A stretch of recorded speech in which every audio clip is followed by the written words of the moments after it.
Hello, it's Nikita from Nikita Kayleigh Photography. I'm just recording this video mostly for my clients who have booked in a newborn session and who are unfortunately not being able to come due to the world events that are happening at the moment. And also for anybody else really, if you've got a new baby and you want to take some photos at home. I'm just going to do a few tips really on lighting and angles just to help you get some photos of them while they are still so small. Obviously, my clients have been amazing and you're all happy to come and postpone your session and come back when your baby's a little bit older, when it's safe for me to reopen. But I also understand that babies just grow and change every single day. So I want to just help out really, give you a few tips so you can get some photos whilst you're at home on your phone. Obviously, this is not in replace of a professional photo shoot, but it's the best I can do in this situation. So I really do hope it helps. So this is my little model. It's a doll, reborn doll. I'm hoping he's going to be quite happy today and pose for me. So this is I'm just in my bedroom now. So I wanted to try and do it mostly, so it's not about props and wrapping your baby and things like that. It's about what you have at home and about the key things for photographing babies, obviously, other than safety, is the lighting and the angles. So that's what I'm going to talk to you about today. So this is my bedroom. And as you can see, the windows there, so that's where the light's coming in onto the bed. What I have here is a blanket from the studio. So this is just a fleece blanket, like a fleece throw over. So I use these on my bean bags at the studio, but you can use anything. You can use a knitted blanket, a pram blanket, cot bedding, or you can just use the bedding on your bed. I can't, wrinkles really drive me insane. I don't know if it's OCD or what, but they drive me crackers. So I find that fleece is a lot better. You don't get as many wrinkles and things. Obviously, when I do a session at the studio, I have to edit all these wrinkles out. But yes, if you use a fleece blanket or maybe a fluffy blanket, something with a bit of texture, or a knitted one, if you like me with wrinkles, it's not going to bother you as much. So I literally just have this laid on the bed. Underneath baby, so I'll just move him a minute. Please note that this is not a real baby. So this here is just like a knitted blanket that you could probably have in the pram just to keep baby warm, and a big thick woolly scarf. You can use anything. So you could use towels, everybody's got towels in the house, pillowcases or anything like that. So basically you're just wanting to, if I can show you, it's kind of creating a pillow for baby, and I'll explain why this is important in a minute. Obviously your bed's soft, so the baby's head's going to be comfortable anyway, but it is important to have some height underneath his head, and I will explain this, and then one for underneath his bottom as well. So I'll literally just have those there,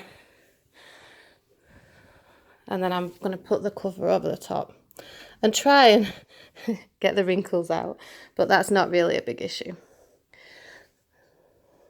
So I want you to place your baby, and I want baby's head to be on this pillow.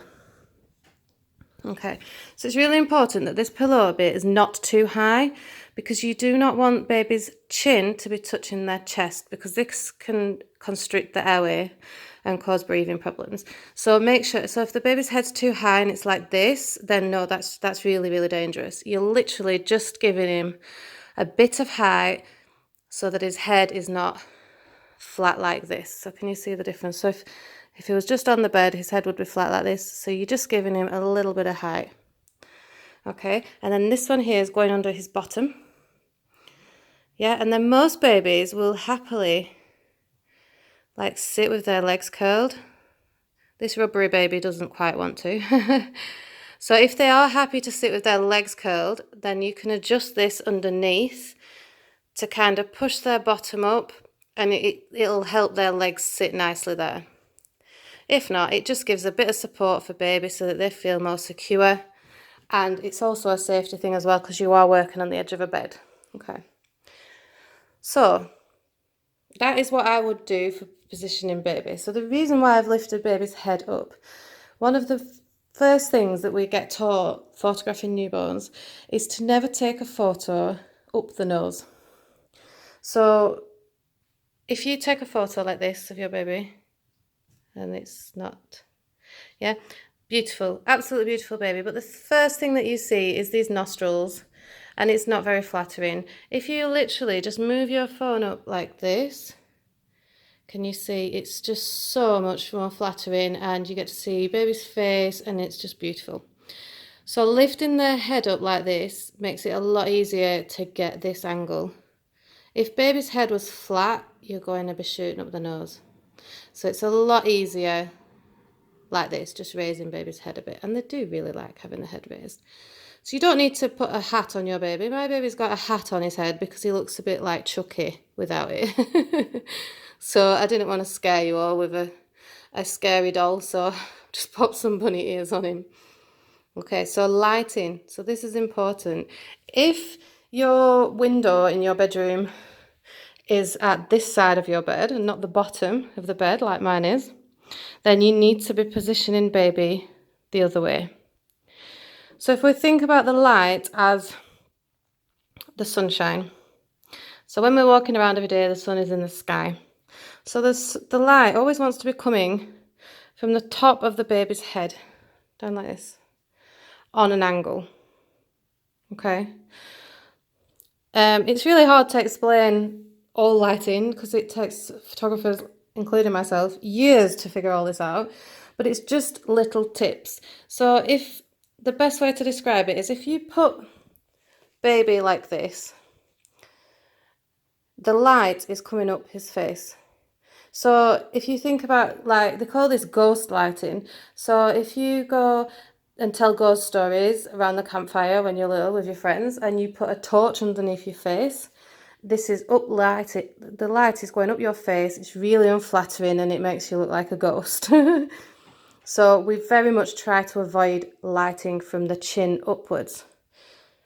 And then we go, I'm going to take some photos as well to show you the difference. So just from turning around there, the lighting is much more flattering.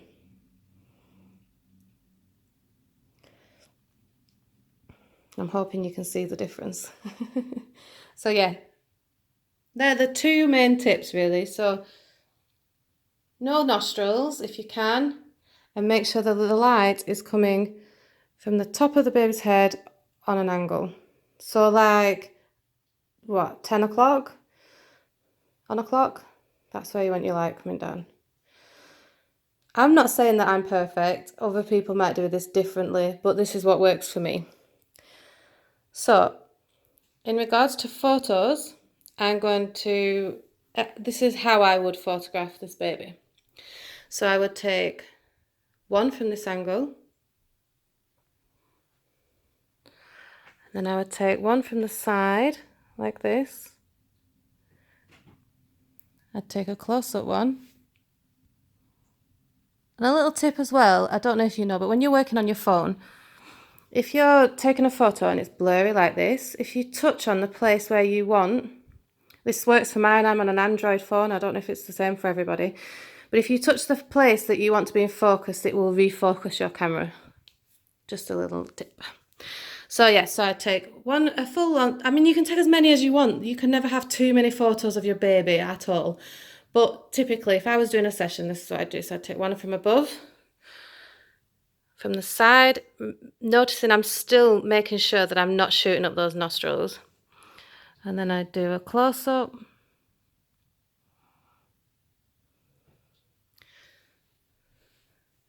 And then I would probably do a landscape one, like this. And then I would do the feet.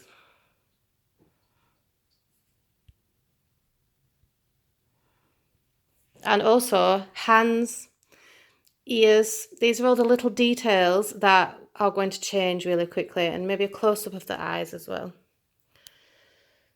Okay, So your baby will probably be dressed, but you can do naked if you want. Like I say, if you are doing naked, and if you just pop baby's legs up like this, they should naturally just go up like that anyway. It's really important to make sure that the baby doesn't have a hard tummy. So if you press down on their tummy, if it's hard, then they're not going to want their legs up because their tummy is probably full of food or poop.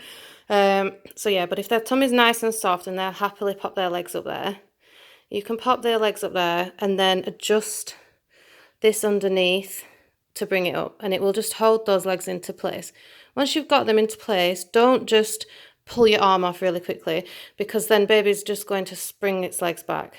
So if you do that and then pull your legs up nice and slowly. An alternative is you can put something around them, like a wrap. Well, I would use a wrap, obviously. I'm guessing that most of you don't have wraps. You could use a scarf or something like that, or another blanket, and just swaddle them up, wrap them up nicely like this. Another thing that I would also do is, if your blanket is big enough, this is something I do at work as well, giving away all my secrets, is pull this up like this, fold it down, sort all the wrinkles out and things like that. This is such a cute shot. So it looks like your baby's in bed. So you can take a photo like this, and again from the side. And then you could put teddies in here as well. If baby's got some little teddies or something like that, that looks really cute.